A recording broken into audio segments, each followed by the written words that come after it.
el cuentacuentos.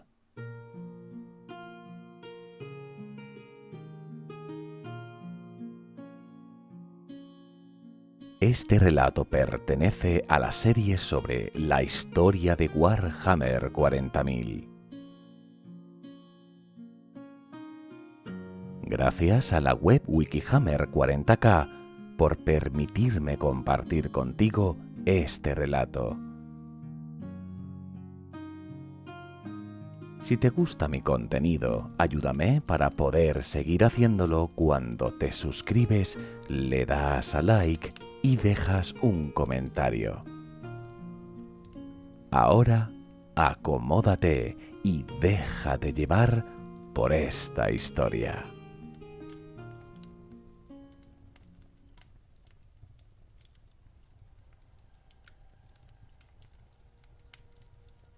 La naturaleza de muchas legiones quedó clara casi desde el primer momento en que salieron al campo de batalla.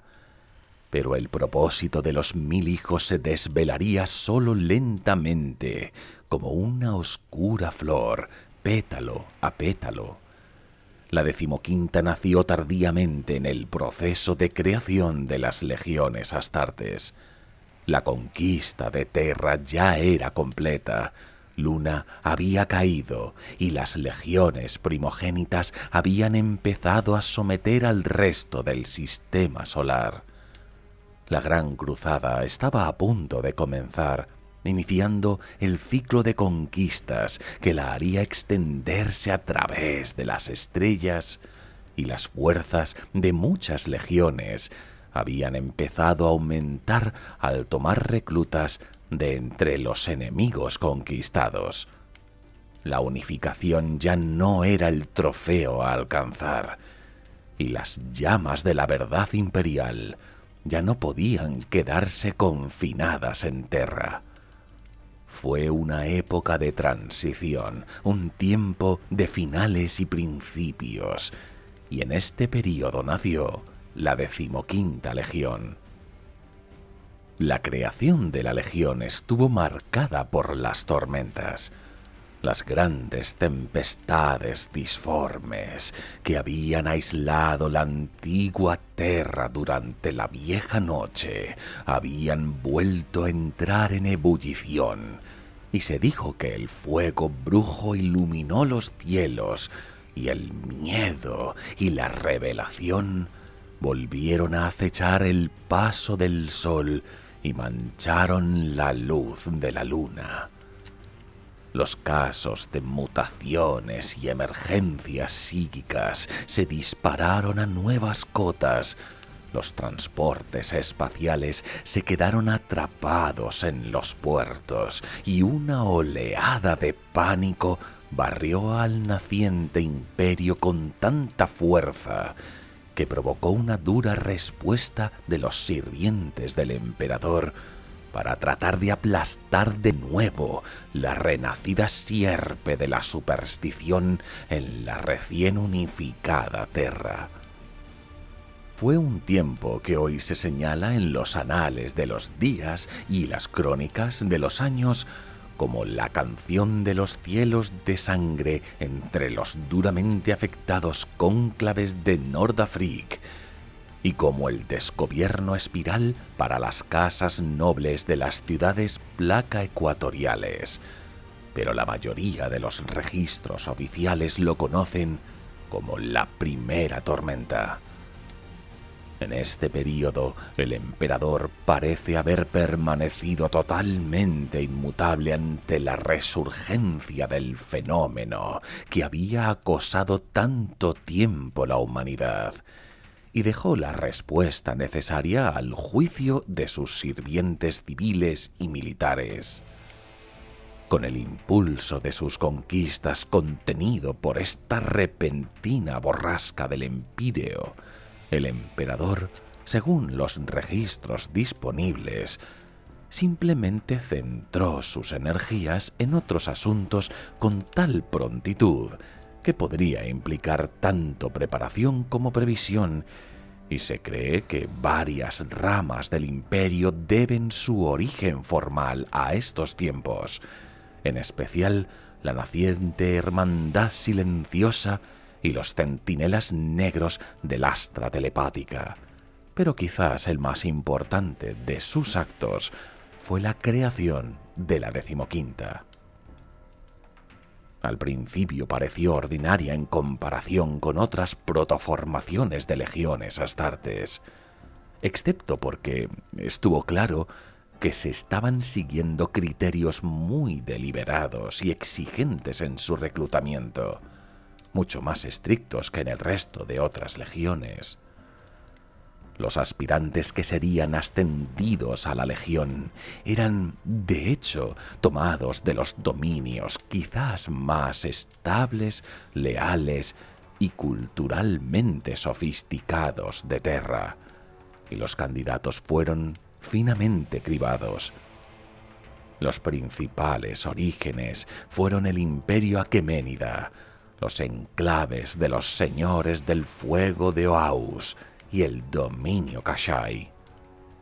Todos ellos habían estado entre las primeras potencias en jurar fidelidad al emperador y habían proporcionado guerreros a sus ejércitos desde las primeras batallas de las guerras de unificación.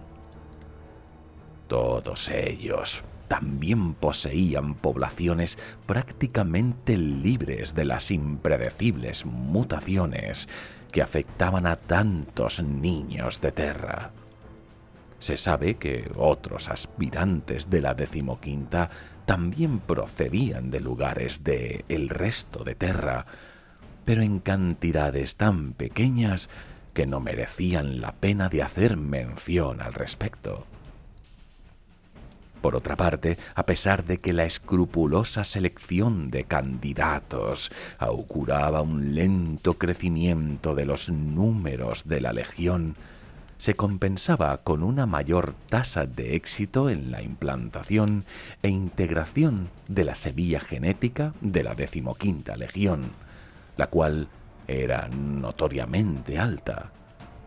El resultado fue que el número de los que marcharon desde las forjas genéticas de Terra y Luna, registrado con exactitud en muchas fuentes, como si tuviese un significado más allá de las fuerzas disponibles, fue de 1.000.000 de guerreros. Revestidos en el gris de todas las legiones que vestían al nacer, sus guerreros se arrodillaron ante el emperador y pronunciaron sus juramentos de eternidad. Algunos de los que lo vieron dicen que, en el momento exacto en que el emperador ordenó a sus 1.000 hijos alzarse, las tormentas que rodeaban Terra se dispersaron, perdiendo su fuerza y su furia y dejando solo quietud y calma en la profundidad de la disformidad más allá de la realidad corpórea.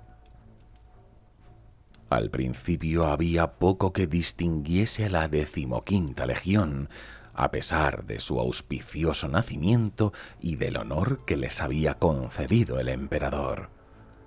Aunque sus guerreros eran tan competentes en las artes de la guerra como los de otras legiones, aún eran relativamente escasos en número y no poseían ningún talento especial o predilección que se evidenciase de inmediato, conllevando que sus despliegues y campañas iniciales no fueran destacables.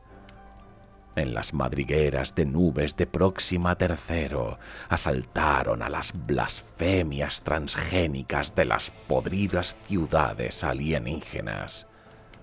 En Gladris mantuvieron la línea junto a los batallones mucho mayores de la Sexta Legión, y en Seculoris castigaron a los insumisos clanes Mica junto a los heraldos imperiales de la 17ª. Todas estas campañas tempranas fueron ejecutadas con éxito por la Legión, pero a pesar de su competencia había poco que reseñar o que siquiera llamase la atención. Lo más que se podía decir de la 15ª es que sus miembros mostraban un grado de sincronización e integración en sus acciones que superaba incluso a la habitual en guerreros tan exaltados como los astartes. Quizás al principio el único hecho notable sobre ellos es que habían adoptado rápidamente una heráldica distintiva propia, el antiguo glifo milenario para identificar a su legión, en memoria del pronunciamiento del emperador y elementos de la panoplia ocre de los célebres regimientos inmortales del Imperio Aqueménida, de los que procedía la mayor parte de su linaje genético. Desde sus inicios, la Legión se sentía una estirpe aparte, a pesar de actuar como una fuerza de marines espaciales genérica, sin apenas distinciones en un principio. Estos primeros años de la auténtica Gran Cruzada fueron tiempos embriagadores, y las reputaciones y fuerzas de las legiones crecieron a un ritmo cada vez mayor. Los lobos lunares eran un nombre nuevo en labios de muchos que pronto se distinguió con victorias, llegando a sus filas a contar con más de 30.000 guerreros. O la reputación de los pálidos hijos de la noche de Terra que componían la octava ya acobardaba a enemigos y traidores potenciales por igual. O también las potentes fortalezas levantadas por la séptima ya marcaban la piel de Terra y de una docena de mundos más allá de la luz del sol. Aunque la 15ª no tuvo un ascenso meteórico similar, siguió sin distinguirse entre sus pares a medida que el imperio se extendía hacia las estrellas sin conquistar. Entonces, nada más empezar la segunda década de la Gran Cruzada, una extraña reputación llegó para cubrir a la Legión como una capa. Quizás fue el misticismo que envolvió la creación de la Legión lo que primero atrajo la especulación y curiosidad de otros. Había quedado marcada por las palabras del emperador que conminaba a ese millar de nuevos marines a alzarse, y se la había bautizado como los 1000 hijos antes siquiera de haber ganado su primer honor de batalla. Quizás fue porque mientras otras legiones crecían en tamaño, la 15ª lo hacía lentamente, al parecer seleccionando sus reclutas con gran cautela en muchos mundos, siguiendo criterios que seguían estando aparentemente indefinidos. O quizás simplemente fue a causa de la suspicacia generada por la falta de razones evidentes para su inusual creación. Sea como fuere, los 1000 hijos, como se conocía la 15ª a pesar de haber superado el significado literal de ese título, eran una legión que se movía con dificultad entre sus hermanos desde sus primeros días, y cuando las cualidades únicas de sus guerreros por fin se manifestaron, no apagaron las ascuas de la desconfianza, sino que las avivaron. Una década después de que la Gran Cruzada abandonase el sistema solar, los primeros 1000 hijos empezaron a manifestar abiertamente potentes habilidades psíquicas. Al principio solo un puñado se vieron afectados, y después, con el paso de los años, les ocurrió a más y más. Estos no eran los insignificantes poderes de profetas sectarios, ni las artes menos autorizadas de los tuercedestinos de poca monta que servían a la noble casta de Terra, sino manifestaciones del verdadero potencial del Empirio en su grado más destructivo y majestuoso. En manos de los 1000 hijos se desplegaron como fuego viviente diluvios de biorelámpagos, furia telequinética capaz de romper armaduras, pensamientos capaces de rajar las mentes abiertas, carne que sanaba heridas mortales antes de que la sangre tocase el suelo e incluso visiones que guiaban al vidente hasta la esperanza en medio de un mar de fracasos. Para los observadores, la naturaleza de la legión empezó a quedar patente, desvelándose unos designios del emperador que por fin habían empezado a dar frutos.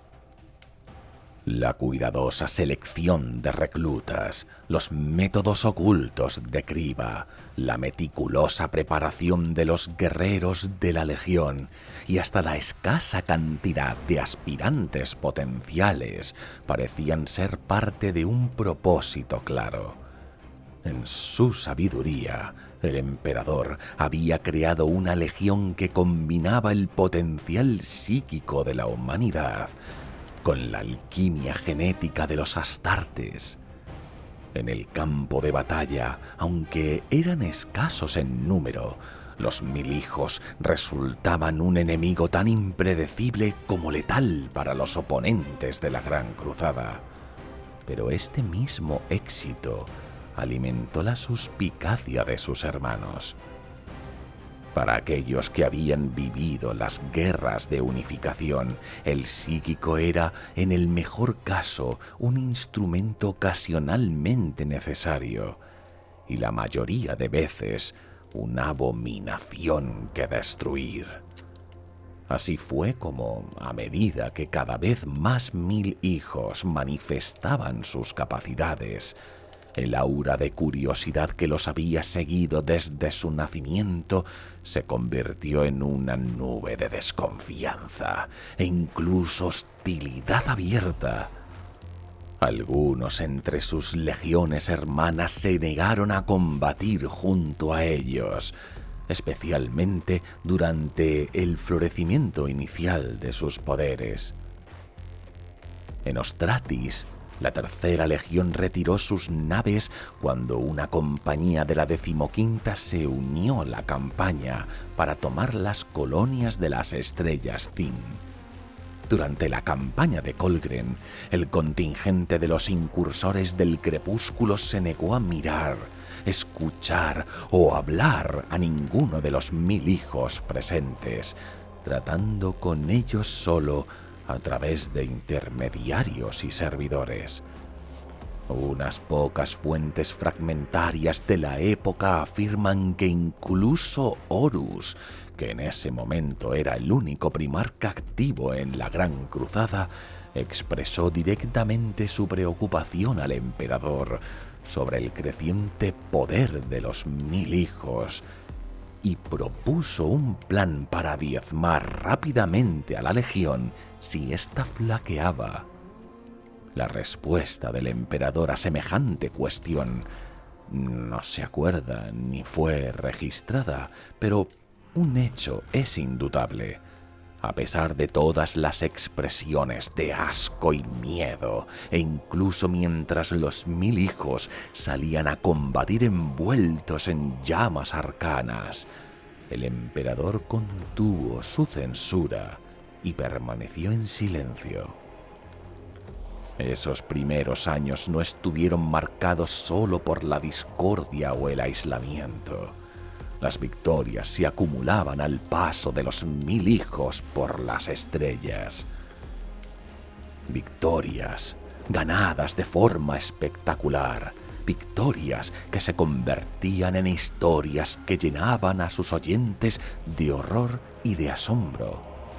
Ejércitos de centenares de miles reducidos a cenizas, muros de fortalezas quebrados por la mano de un coloso invisible, y pequeñas compañías de guerreros atravesando tormentas de fuego de plasma y emergiendo indemnes.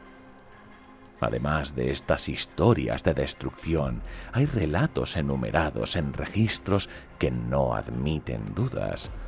El hecho de que el capitán Normuth solo necesitó 6 horas para someter todo el planeta Necordo con 200 guerreros, o que la hoy perdida Legio Lacrimae pronunció votos de hermandad perpetua con los Milijos por expulsar a una fuerza de incontables orcos de sus mutilados titanes durante los reveses de la desbandada de Megorania. Las obras del rememorador Solomon Voss incluso indican que el propio emperador fue a la batalla con un cuerpo de los Milijos en su vanguardia en al menos una ocasión, contra los horrores de los terribles Xenos Crave. Estas hazañas son ahora el pasado olvidado de los Milijos, el breve período de gloria antes de la siguiente marca oscura de su historia.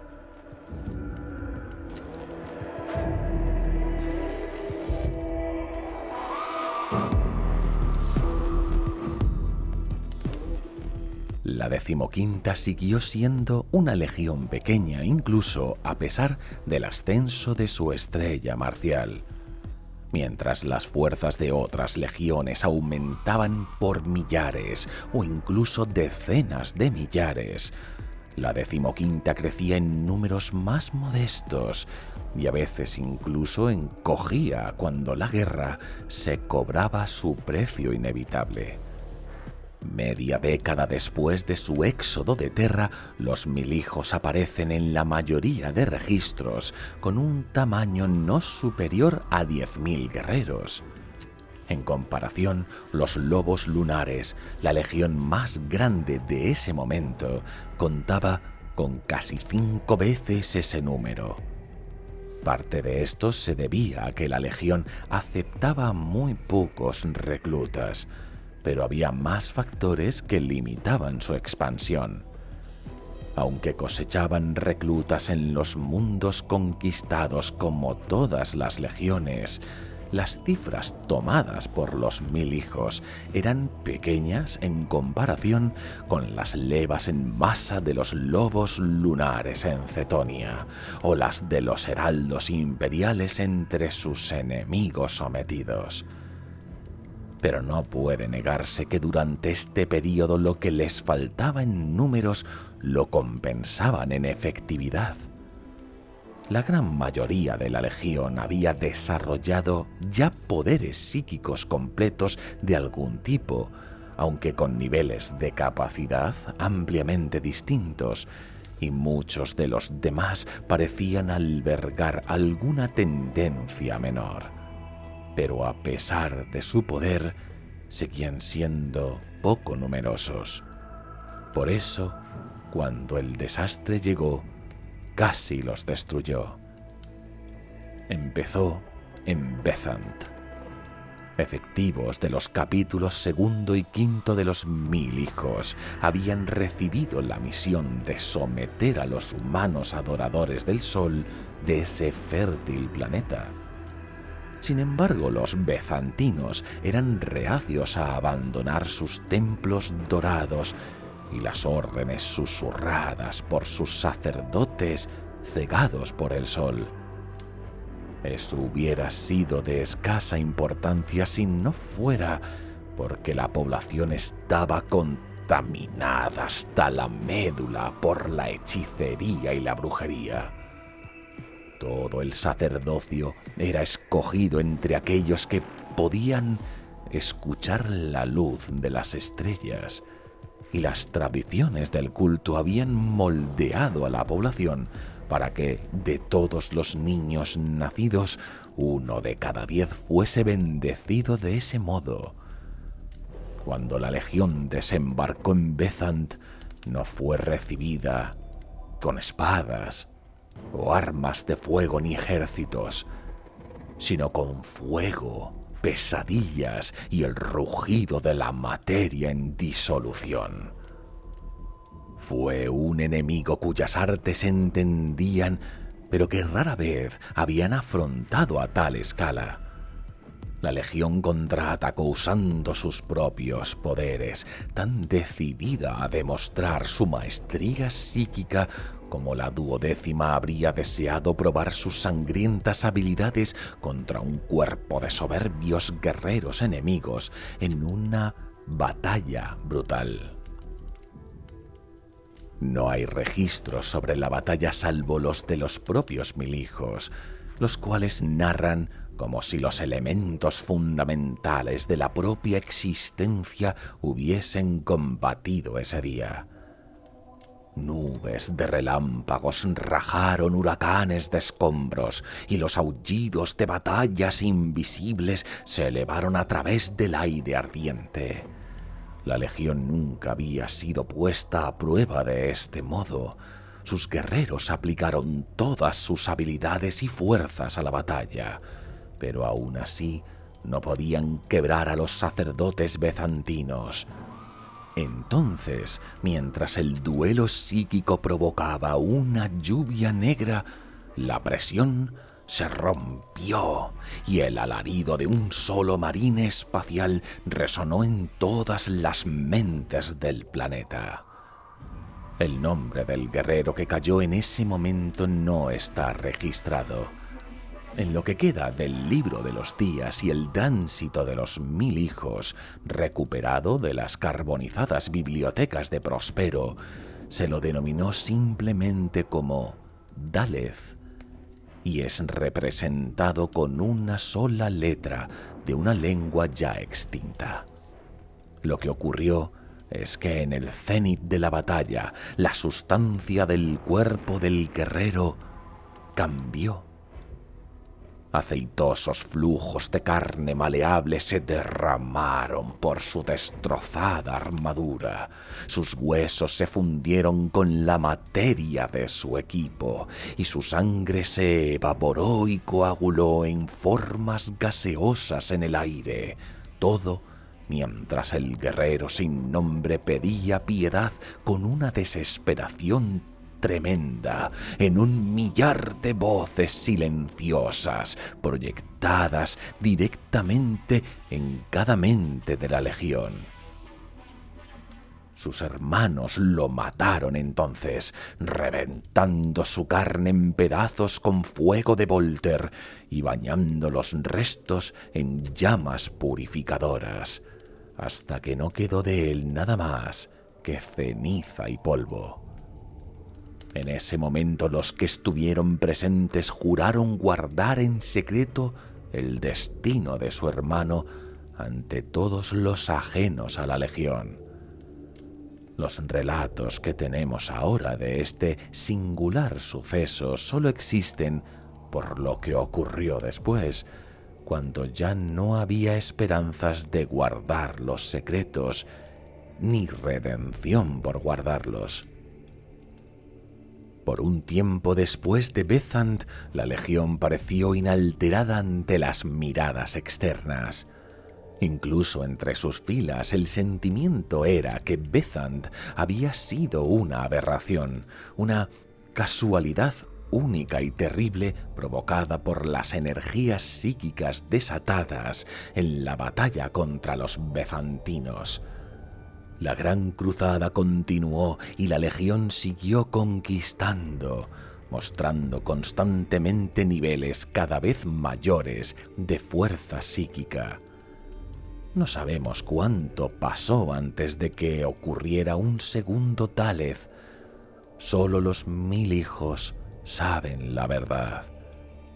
Quizás pasaron meses, quizás años, quizás más.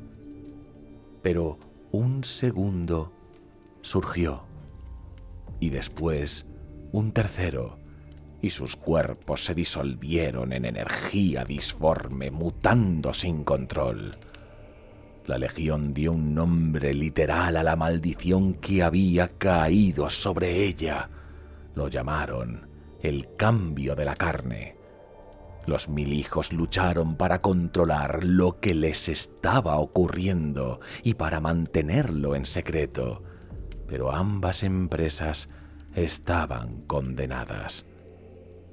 El cambio de la carne se manifestó una vez tras otra, causando carnicerías cada vez mayores y llegando a afectar a centenares en un solo instante. Una epidemia así no podía ser mantenida completamente en secreto, pero la Legión se esforzó enormemente en lograrlo, retorciendo los hechos donde no podían ser ocultados por completo, con el fin de esconder su vergüenza. Los pocos en el seno de la jerarquía del imperio que sabían que un defecto profundamente arraigado se había manifestado en la Legión, creían que era una clase de tara arraigada de degeneración celular como la que había afligido antaño a los guerreros trueno, o quizás un daño en su semilla genética como el que una tragedia externa había infligido a la Tercera Legión, y no sospechaban toda la naturaleza del horror que estaba teniendo realmente lugar. Que el cambio de la carne estaba relacionado con sus habilidades psíquicas y con su semilla genética no puede dudarse, pero cómo o por qué nadie, salvo el emperador, puede saberlo. Que afligiese a los legionarios que tenían poca o ninguna inclinación psíquica no importaba para las sombras de odio y miedo que se agrupaban en torno a la legión mientras ésta se hundía. Con pocos hechos a los que atenerse, las fuerzas del imperio vieron a la legión volverse introvertida, cada vez más hermética y más errática en su compromiso con la Gran Cruzada. Asimismo, las unidades que luchaban junto a ellos sufrían cada vez más pérdidas inexplicables e incluso accidentes, que en retrospectiva pueden verse quizás como una desesperada eliminación de testigos. El resto de legiones apenas mostraron simpatía, y para aquellos jerarcas del imperio que descubrieron o sospecharon algunos aspectos del cambio de la carne, la creencia general era que se trataba solo de la manifestación de la corrupción genética y quizás incluso filosófica de la Legión de los Mil Hijos. Los susurros de sospecha pronto se convirtieron en condenas vociferadas. Hechicería llamaron a las artes de los Mil Hijos, desenterrando la palabra de los oscuros días de la era de los conflictos y colocándola en la cabeza de la 15ª Legión como una corona de frío hierro. La 15ª siguió esforzándose y sus números reduciéndose. Las batallas y la maldición del cambio de la carne los maltrataban más con cada año que pasaba. Rechazados por sus legiones hermanas y por buena parte del resto del imperio, siguieron conquistando lentamente incluso mientras parecían marchitarse. Mientras eran destruidos desde dentro, su poderío psíquico creció. Los más poderosos ascendieron aún más en maestría, superando con creces a cualquiera de los pocos psíquicos presentes en otras legiones. Y los guerreros supervivientes de la 15ª manifestaban poderes con una potencia creciente. Desde cierto punto de vista, puede decirse que no tenían elección. Con sus números en caída libre y escasos apoyos, lucharon usando las armas que tenían a su disposición. Hay otro punto de vista, uno que encaja con los caminos tomados por los Mil Hijos en los siguientes siglos. Persistieron en el uso de sus poderes psíquicos no solo porque era necesario, sino porque creían que hacían lo correcto. Los 1000 hijos, como ya se ha dicho, nunca fueron tan numerosos como sus hermanos, y con esta creciente calamidad empezaron a hundirse hacia la nada. Formaciones de millares se convirtieron en centenares, los cuales se convirtieron en puñados de guerreros superados en número por los muertos y los perdidos. Las naves que habían transportado grandes ejércitos de conquista ahora no llevaban más que un acosado resto de glorias pasadas que recorría pasillos vacíos y resonantes. Las condenas ajenas también crecieron en intensidad y fuerza a medida que los 1000 hijos se agostaban. Primarcas, señores de la legión y figuras de autoridad de todo el imperio reclamaron la disolución de la 15ª legión. Algunos lo pidieron creyendo que era un acto de piedad para una legión antaño grandiosa que se moría en la vergüenza. Otros no pedían solo que fueran disueltos, sino también eliminados, y algunos hasta hablaron de purgarlos, extirparlos del cuerpo de las legiones astartes como un cáncer, ejecutar a sus guerreros y eliminar sus nombres y honores de cada registro, monumento y memoria. El emperador no escuchó las llamadas que le pedían que acabase con sus 1000 hijos. Si lo habría hecho o si la legión simplemente habría caído en la nada, nunca se sabrá, pues en el momento en el que parecía seguro que sólo el olvido aguardaba a los 1000 hijos, estos fueron salvados.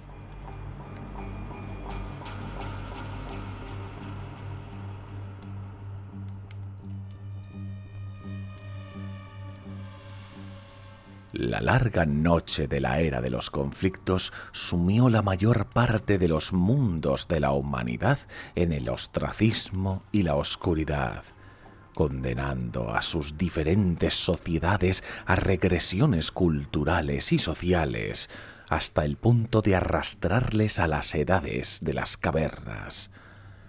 Pero no todos los planetas fueron tan desafortunados, ya que una minoría tuvo la capacidad de resistir e incluso florecer en tiempos tan desesperados.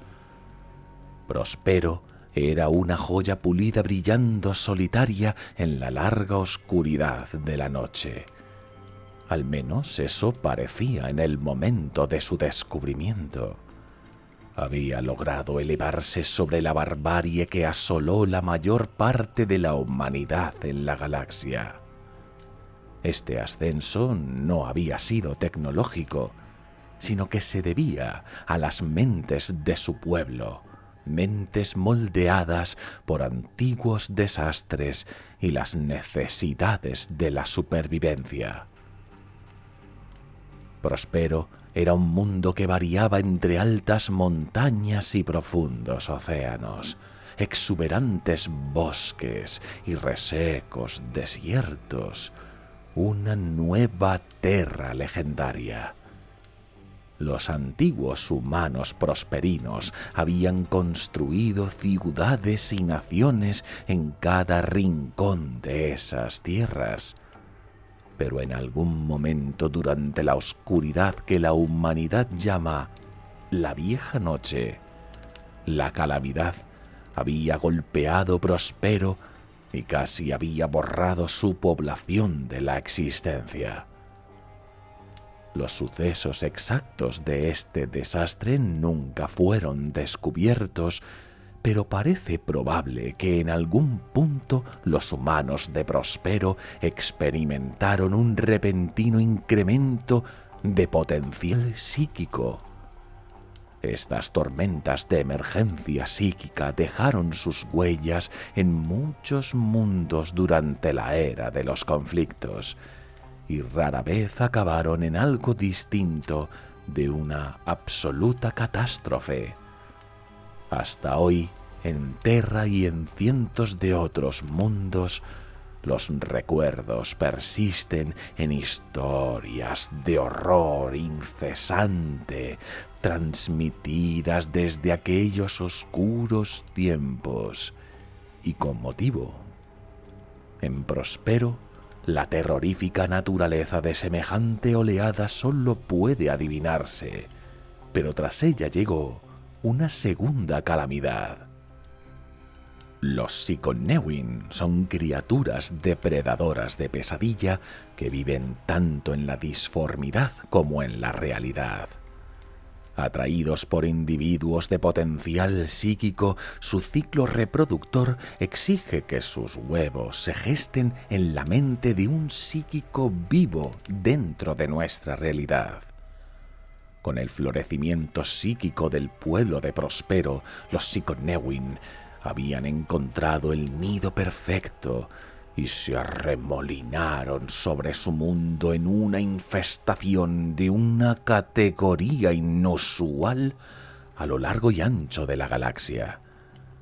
La antigua civilización de Prospero murió. Algunos creen que en una sola noche de llamas brujas y horrores que devoraban a los vivos desde dentro. Pero unos pocos sobrevivieron a la catástrofe, huyendo con la tecnología y el conocimiento que pudieron llevar consigo. Esos pocos fundaron Tizca, la ciudad de la luz, la ciudadela de la razón, la última y única verdadera ciudad de Prospero. Tizca brillaba bajo la luz del sol y de la luna.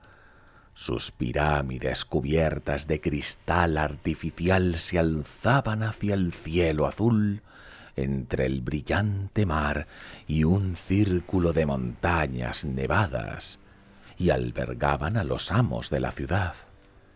Estatuas talladas de piedra de colores y metal pulido contemplaban las avenidas pavimentadas que se extendían desde su centro como los rayos de un sol a mediodía. Sus habitantes eran altos y hermosos, con ojos que contenían el fuego de zafiros o esmeraldas.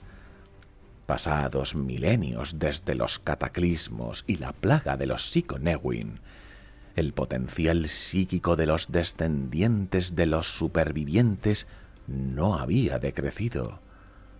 La mayoría de los nacidos en Tizca, fueran nobles o plebeyos, poseían al menos una chispa de este potencial mental.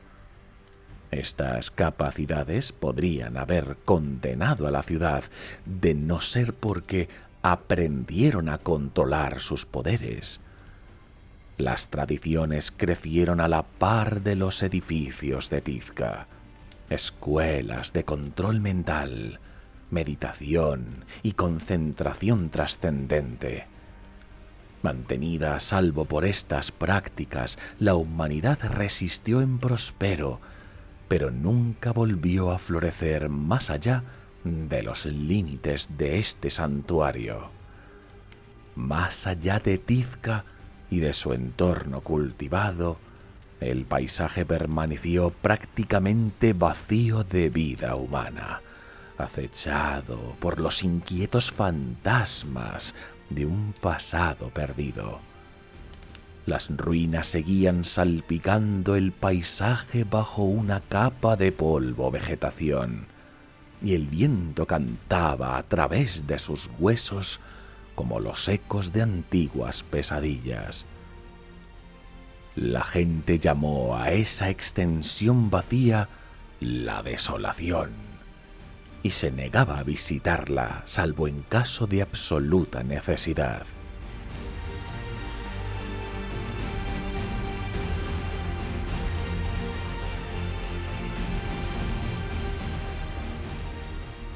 Entonces un cometa atravesó el cielo nocturno. Los eruditos y maestros de Tizca levantaron la vista y vieron su descenso como un tajo de fuego abierto en el firmamento. Una línea dibujada desde los cielos hasta el corazón de la ciudad. Se dice que el suelo se destrozó donde cayó su cuerpo, que el mármol fluyó como la plata fundida, y que los sueños de cada hombre, mujer y niño de ese mundo se vieron repentinamente inundados de luz y sensaciones.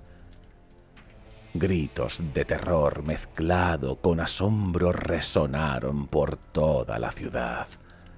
Cada uno de estos portentos y muchos otros fueron registrados por los maestros de Tizca con minucioso detalle al tiempo que debatían su significado.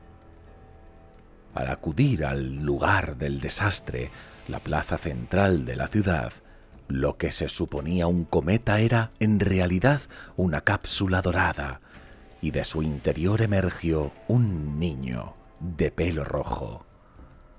Nadie podía dudar que aquel infante caído de los cielos, hallado indemne en el refulgente cráter causado por su impacto, solo podía anunciar grandes cambios.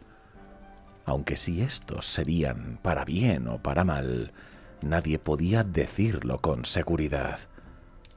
Una pregunta que se respondería de manera contundente con el paso de los siglos. Pero aquel niño era único. Al contrario que sus hermanos, sabía que era un primarca, pues recordaba su origen y creación como hijo genético del emperador, llegando a tener incluso algún tipo de comunicación psíquica con su padre durante su gestación. Conocía su nombre, Magnus, y pronto entendió su herencia. El desarrollo del tremendo talento psíquico de Magnus podría, por tanto, haber sido planeado por el emperador, como un atributo intencionadamente heredado de su material genético. Así, Magnus creció entre la gente de Tizca, absorbiendo las lecciones de sus maestros y superando sus habilidades en cada área de las disciplinas, erudiciones y empresas psíquicas. Dominó todos los programas de entrenamiento y devoró los arcanos volúmenes del Librarium de Prospero.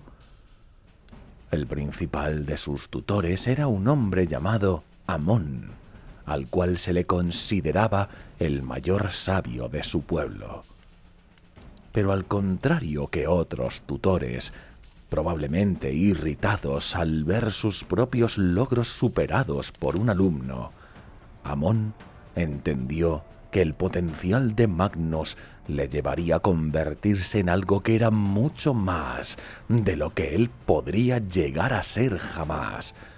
Así que se encomendó a sí mismo la tarea de enseñarle no gran cantidad de conocimiento solo, sino la profundidad de la propia sabiduría. Mientras la mente y las habilidades de Magnus avanzaban a grandes saltos, Amón trató de inculcarle cautela y templanza. Aún así, llegó un momento en que no se pudo poner ninguna limitación a Magnus, y el alumno se convirtió en maestro en todos los sentidos. Llegó un punto en el que tenía tanto control sobre sus poderes psíquicos que era de lejos la persona más poderosa de todo el planeta. Ascendió a la cima de los círculos de gobierno de Prospero, rehaciendo la civilización que le había adoptado, perfeccionando y desarrollando las tradiciones del pasado, elevando al pueblo de Tizca a cotas inimaginadas de éxitos intelectuales y psíquicos. A partir de los cimientos de los métodos de control mental, creó los 5 cultos prosperinos. A partir de las raíces de Tizca, las pirámides y torres crecieron cada vez más alto. Los avances en intuición intelectual, el desciframiento de conocimientos antiguos y la resolución de muchos misterios se convirtieron en algo tan frecuente como el paso de las brisas marinas. Tizca floreció como nunca antes, y a su cabeza estaba Magnus, el rey carmesí. Finalmente dirigió una campaña para purgar al planeta de los Psychonewin que aún quedaban. Esas terribles bestias depredadores de psíquicos que aún vagaban por los campos y las antiguas ciudades vacías, destruidas tiempo atrás en el mayor genocidio que sufrió la población del planeta. Elevado al rango de Señor Supremo de Prospero, terminó de unificar a los divididos cultos de hechiceros y se propuso reconstruir todo el planeta. Tizca fue engrandecida como nunca antes, la capital de un imperio planetario. Una ciudad donde edificios bellamente diseñados en forma de pirámides y torres de cristal, de espejos, de mármoles, amplias avenidas, parques paradisíacos y un constante trasfondo psíquico artificialmente agradable, resultaban en la inmediata felicidad de todos los visitantes. El período de paz, de prosperidad y de bienestar se reflejó en la población planetaria de psíquicos poderosos, y Prospero se hizo famoso como un planeta de humanos física y mentalmente hermosos. Magnus también se propuso la tarea de consolidar y expandir el conocimiento prosperano sobre el gran océano, el plano intangible de energías puras del cual provenían las capacidades psíquicas, y del creador primordial, la fuerza invisible que impulsaba las corrientes del gran océano. Para ello, construyó en el centro de la ciudad de Tizca una gran biblioteca, dentro de una magnífica pirámide donde guardó todo el conocimiento tanto sobre la hechicería como sobre los poderes psíquicos de ese gran océano. Sabedor de los peligros que se ocultaban en el gran océano, su mentor Amón le instó a la cautela en sus ansias de conocimiento. Pero ignorando tales advertencias, Magnus realizó largos y profundos viajes psíquicos al interior de esta extraña y cautivadora realidad. Él solo tenía buenas intenciones, pero aún no sabía que aquel plano de existencia del que se extraían sus capacidades mentales para todos los psíquicos, el gran océano, ya era conocido en toda la galaxia por otro nombre, el Immaterium. Y las fuerzas que agitaban sus mareas no se trataban de algún imperturbable y bondadoso creador primordial, sino de los insidiosos dioses del caos. Con el desarrollo imparable de semejante mente en la disformidad, el emperador finalmente fue a buscar a su hijo. Cuando su flota llegó a Prospero y el emperador pisó el planeta, él y Magnus se abrazaron inmediatamente como si se hubieran conocido durante años. Tras la reunión, Magnus abrazó con agrado su lugar, acompañando a su padre para recibir de él las siguientes y fundamentales enseñanzas necesarias para elevarle a la categoría de primarca, como líder de hombres y general de la Gran Cruzada. Pero también se sumergieron en el estudio del Inmaterium, emprendiendo viajes por el Empíreo. A medida que recibía conocimientos de su padre, éste le advertía constantemente sobre los peligros inherentes al exceso de confianza al manejar fuerzas tan incontrolables. Cuando estuvo finalmente preparado, algo que no llevó demasiado tiempo, Magnus heredó la legión que llevaba su semilla genética, la 15ª, los 1000 hijos. Los rasgos psíquicos inherentes de los marines que lo componían evidenciaban la conexión genética entre el padre y sus hijos.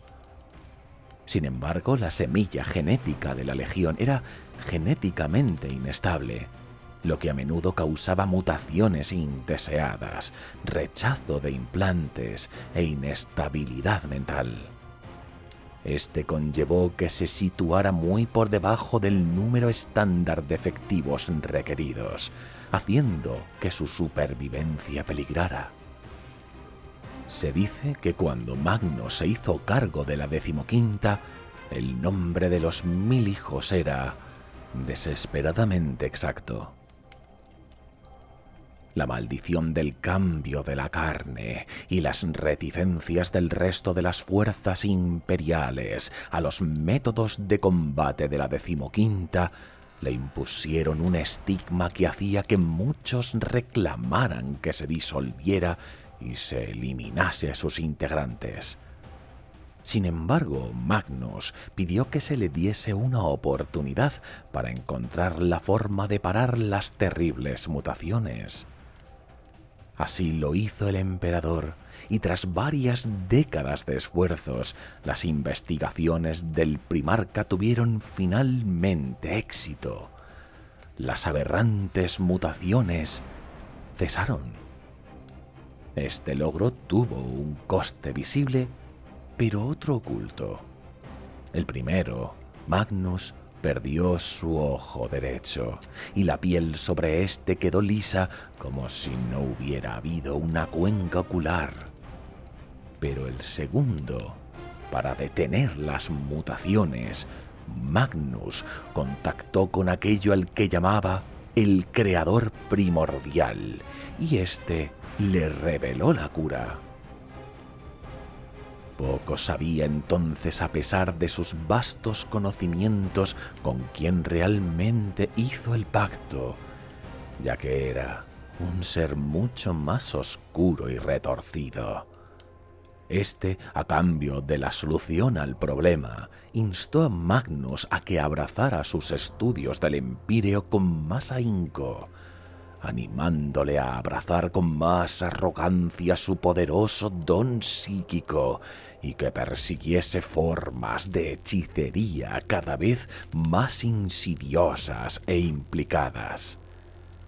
Le empujó a cambiar, a rehacerse, a evolucionar, cualidades que representaba en su forma más corrupta la entidad que le hablaba.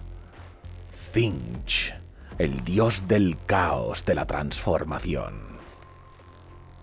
Por ello, debido a los sufrimientos pasados por los 1000 hijos, los desesperados esfuerzos de Magnus por salvarlos, sus compartidos talentos psíquicos y la continuada sospecha de muchos en el Imperio y en las demás legiones astartes hacia el uso de habilidades psíquicas y la mutación presente en su semilla genética, el primarca y sus marines desarrollaron un lazo emocional y psíquico extremadamente profundo entre ellos, probablemente el mayor de entre todas las legiones del momento. Gracias a su primarca, la maldición que acababa con la legión desapareció. Gracias a la población de Prospero, con gran sensibilidad psíquica y una cultura que enseñaba a su gente a controlar sus dones, Las filas de la 15ª crecieron a un ritmo como nunca antes, al haber gran cantidad de candidatos de calidad. Finalmente, hacia la mitad de la Gran Cruzada, 100 años tras su comienzo, los ahora estables y reforzados 1000 hijos, con Magnus al frente, se incorporaron a la campaña siendo asignados a la 28 Flota Expedicionaria. Magnus luchó con bravura y éxito durante toda la campaña, pero siempre fue un comandante salvaje e impetuoso. Tenía una afinidad innata por la disformidad y los secretos escondidos en su tejido. A lo largo de la cruzada entró en contacto con culturas humanas aisladas desde hacía mucho, dispersas por mundos de toda la galaxia donde se había permitido florecer a los psíquicos. Aunque el emperador le advirtió para que abandonase semejantes trabajos, aún así empezó a reunir conocimiento arcano sobre hechicería por toda la galaxia. A partir de este material, elaboró el monumental tomo de hechicería y práctica psíquica llamado el Libro de Magnus. Cuyas brillantes tapas inscritas con extrañas guardas estaban hechas a partir del pellejo de un psiconewin muerto. Siempre estaba atado a la armadura de Magnus con una pesada cadena de oro cerrada por un candado de plomo. Desde entonces lo llevaría siempre cerca, añadiendo cada vez más información a su aparentemente inagotable cantidad de páginas, buscando nuevas maneras para cumplir la voluntad del emperador, pero siendo manipulado sin saberlo por el gran maestro de los manipuladores.